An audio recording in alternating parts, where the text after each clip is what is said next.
late at night on the cliffs, asks the blind Earl of Gloucester, "How do you see the world?" And the blind man Gloucester replies, "I see it feelingly." And shouldn't we all? Animals must be off the menu because tonight they are screaming in terror in the slaughterhouses, in crates and in cages. Vile, ignoble gulags of despair. You see, I heard the screams of my dying father as his body was ravaged by the cancer that killed him. And I realized I'd heard those screams before. In the slaughterhouse, their eyes stabbed out and their tendons slashed, on the cattle ships to the Middle East, and the dying mother wail as a harpoon explodes in her brain as she calls out to her calf. Their cries were the cries of my father. And I discovered that when we suffer as equals.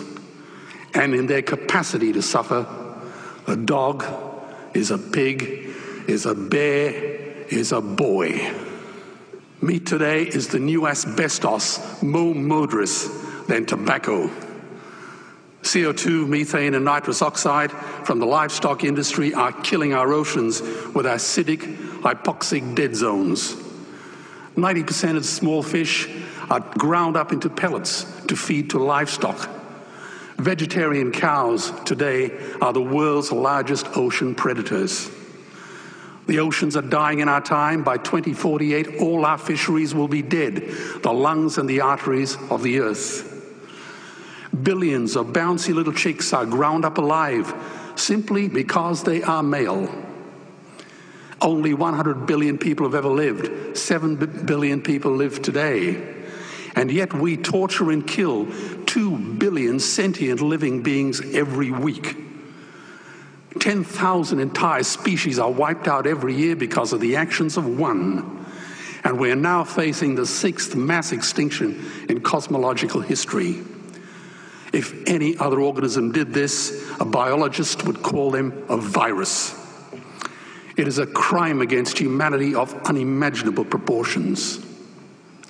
But happily, the world is changing. 10 years ago, Twitter was a bird sound. www was a stuck keyboard. Cloud was in the sky. 4G was a parking space. Google was a baby's burp. Skype was a typo. And Al-Qaeda was my plumber. Victor Hugo said, "There is nothing more powerful than an idea whose time has come." Well, animal rights today is now the greatest social justice issue since the abolition of slavery.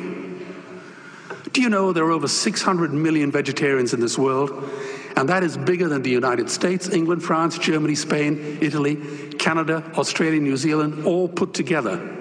If we were one nation, we would be bigger than the 27 nations of the European Union. Can you believe that? And despite this massive demographic footprint, we are still drowned out by the raucous hunting, shooting, killing cartels who believe that violence is the answer when it should not even be a question. Meat kills animals, kills us, and is killing our economies. Medicare has already bankrupted the United States. They will need $8 trillion invested in treasury bills just to pay the interest, and they have precisely zero. They could shut down every school, Army, Navy, Air Force, Homeland Security, Marines, CIA, and FBI, and they still will not have the money to pay their doctor bills. And our Cornell and Harvard say that the optimum amount of meat in a healthy human diet is precisely zero. Water, as you know, is the new oil. Nations will soon be going to war for it. Underground aquifers that took millions of years to fill are now running dry. It takes 50,000 liters of precious drinking water to make 1 kilo of beef. Today, 1 billion people are hungry. 20 million people will die from malnutrition.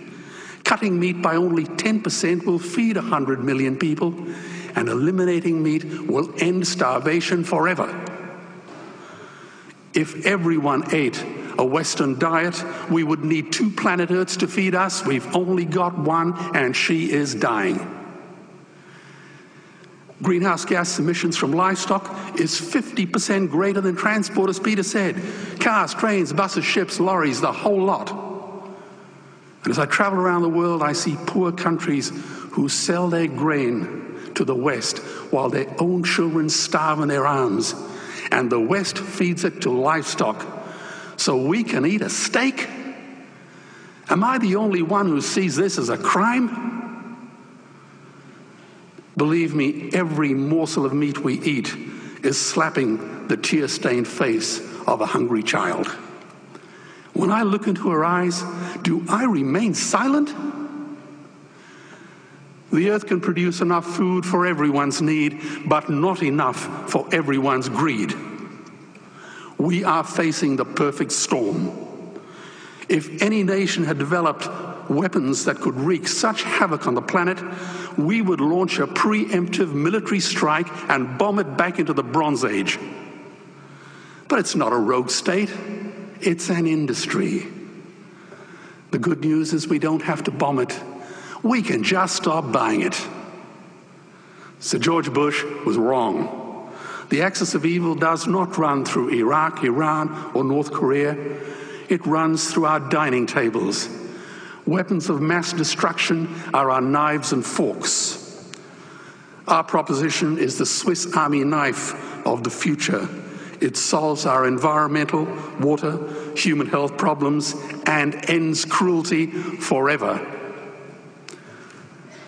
The Stone Age didn't end because we ran out of stones.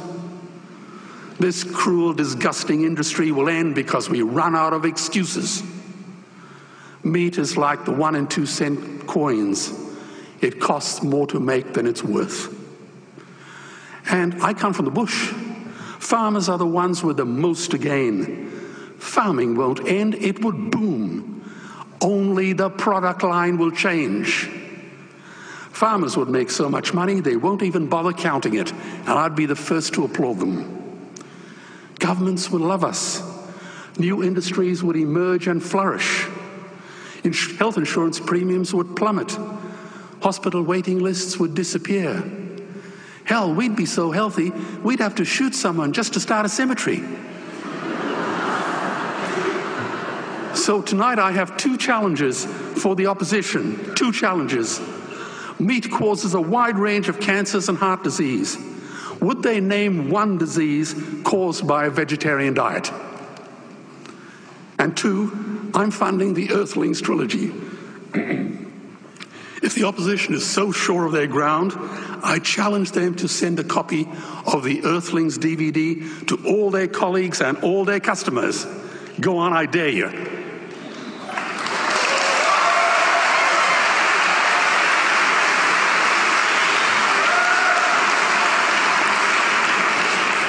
Animals are not just other species, they are other nations, and we murder them at our peril. The peace map is drawn on a menu. Peace is not just the absence of war, it is the presence of justice. Justice must be blind to race, color, religion, or species. If she's not blind, she will be a weapon of terror. And tonight, there is unimaginable terror in those ghastly Guantanamos we call factory farms or slaughterhouses. Believe me, if slaughterhouses had glass walls, we wouldn't be having this debate tonight. You see, I believe another world is possible. And on a quiet night, I can hear her breathing. Let's get animals off the menu and out of these torture chambers.